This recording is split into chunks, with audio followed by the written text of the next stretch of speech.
Machine இன்றைக்கி இப்படி சொதப்புன்னு நான் எக்ஸ்பெக்ட் பண்ணவே இல்லை.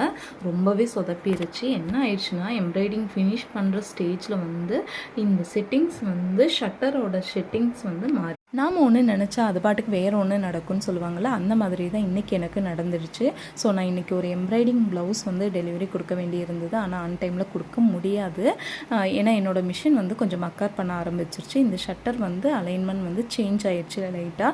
அந்த செட்டிங்ஸ் வந்து நம்மளால் வைக்க முடியாது. இது கொஞ்சம் கஷ்டம் தான் ஜிக்ஸாக் மிஷின் பொறுத்த வரைக்கும். மெக்கானிக்கும் அதிகமாக இருக்க மாட்டாங்க. ஸோ வந்து அந்த டைமில் வந்து பண்ணி கொடுக்க மாட்டாங்க. நான் இன்றைக்கி இந்த மிஷின் கொண்டு போய் கோயில்பட்டியில் கொண்டு போய் நான் கொடுக்கணும். இந்த மிஷின் வாங்கின இடத்துலையே நான் கொண்டு போனேன்னா அவங்க வந்து சரி பண்ணி கொடுப்பாங்க. ஸோ அது எவ்வளோ நேரம் ஆகுது என்னன்னு தெரியல. இன்றைக்கி ஃபுல்லாக அலைச்சல் தான். நீங்கள் பாருங்கள், இந்த ஒர்க் மட்டும்தான் பெண்டிங் வந்து இருக்குது. பேலன்ஸ் ஒர்க் ஃபுல்லாகவுமே நான் வந்து முடிச்சிட்டேன், ஃபினிஷ் பண்ணி எடுத்துட்டேன். Front neck, back neck, hand ஒரு ஹேண்டு எல்லாமே நான் ஃபினிஷ் பண்ணி எடுத்துட்டேன். பேலன்ஸ் ஒர்க் மட்டும்தான் எனக்கு இருக்குது. இந்த மாதிரி இவங்களில் எத்தனை பேருக்கு நினச்சது நடக்காமல் இருந்திருக்கு அப்படின்னு சொல்லிட்டு கமெண்ட் பண்ணுங்கள்.